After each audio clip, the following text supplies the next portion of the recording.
23rd Sunday in Ordinary Time Reflection. My dear friends, if you want to follow the Lord is saying, you have to take up your cross and follow me. Last Sunday.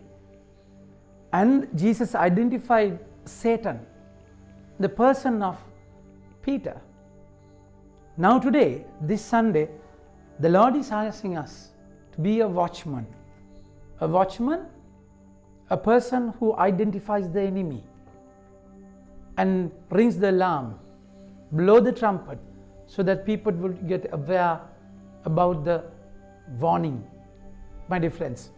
So that's the exact calling. The first reading beautifully says, book of Ezekiel. Ezekiel is a priest and a prophet. And now his prophetic role in Babylonian exile. He was in exile. The Lord is saying, I will appoint you. I have made a watchman for the house of Israel. A watchman will stay in a watchtower looking for the enemy. It's not a person. Enemy is the devil, the evil one. So for identify the enemy, you have to have a proper discernment. That's exactly why the Lord is saying, whenever you hear a word from my mouth, that word is going to be that detector, that sensor of the enemy. Because devil would come camouflaging. He will come like a sheep, that wolf.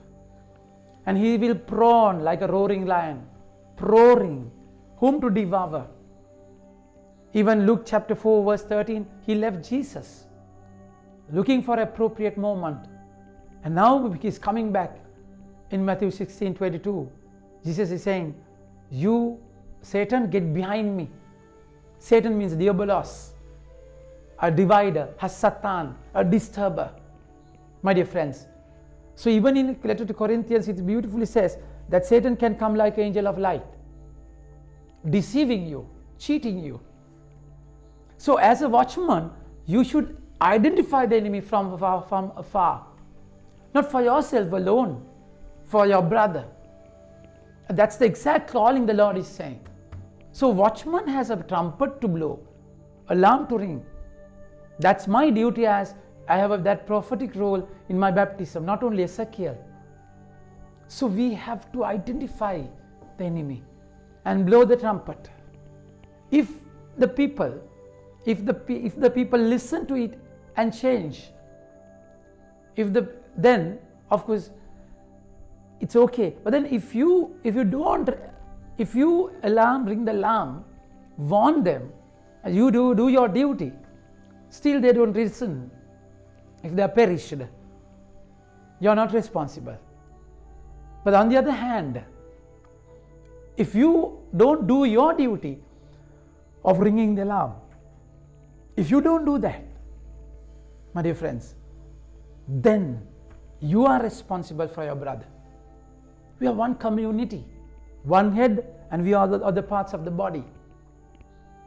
Ephesians chapter 1 verse 23, he is the head and we are the parts of the body.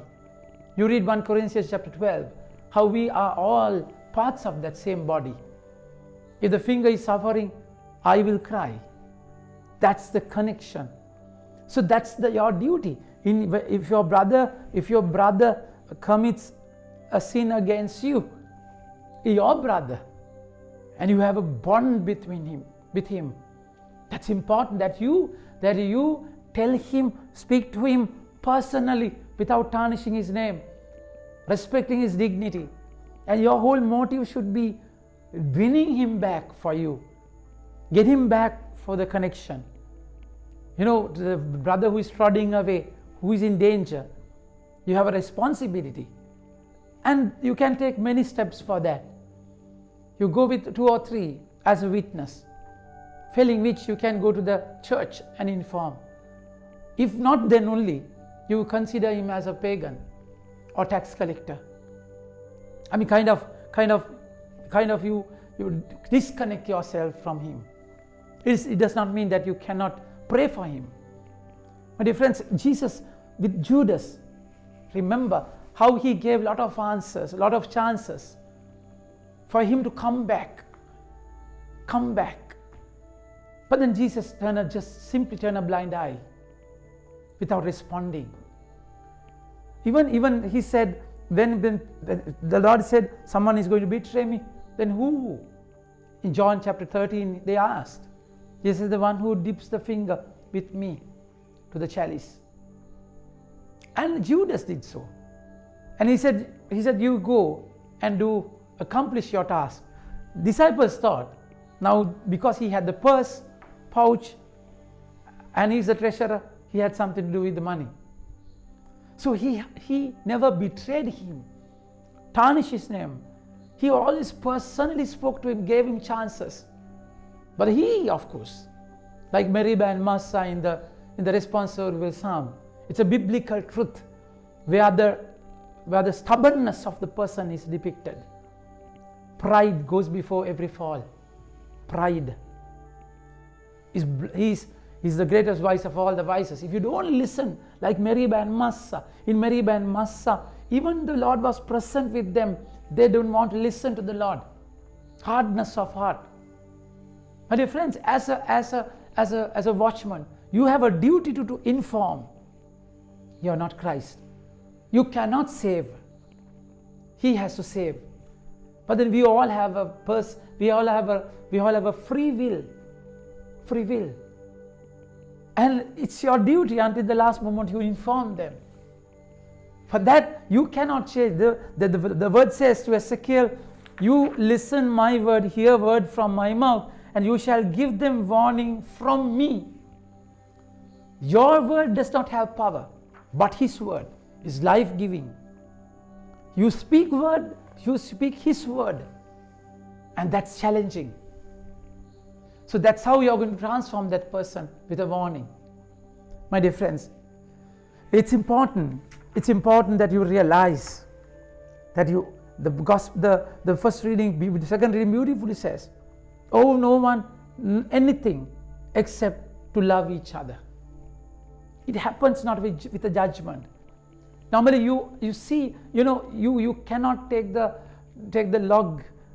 peck out of your brother's eyes when you have a log in your eye. You cannot judge. This is not judging. This is loving. You see the person and you see the danger. With a lot of love, you correct him. Try to correct him, warn him. The decision he has to take with the free will. That's the real love. That's real love. And I mean, just consider him as a pagan or a tax collector. It means when you isolate the person, sometimes he might think with the pain. Pain can be a teacher. On the other hand, how Jesus treated tax collectors and pagans. In Matthew 7:7, Matthew 9:9, Jesus goes to the house of Matthew, a tax collector. Luke chapter 19, how Zacchaeus was called to come down from the tree because he's going to be there dining with him in his own place. That's how he loved the tax collectors. So in a way, you love strongly so that they might have a U-turn in their lives. Love can change a person. Think about how Jesus loved you. And in that love, you have to love each other. My dear friends, that's my duty. To love each other. In that loving, you must identify the danger. For that, you have to break rest. You have to be vigilant for your brother. Because when you save him, you are being saved. The rich man and Lazarus. Rich man was doomed to hell because he was never sensitive to Lazarus. What is opposite of love is not hatred, rather insensitivity. That's why you have to climb up the prayer of tower prayer, watchtower. That's your prayer. In vigilance, with the word, you have to identify the devil coming like a lion, roaring lion, and alarm the people that there's danger. With love. Don't judge, but love. Think about it. Have a nice day. May God bless you.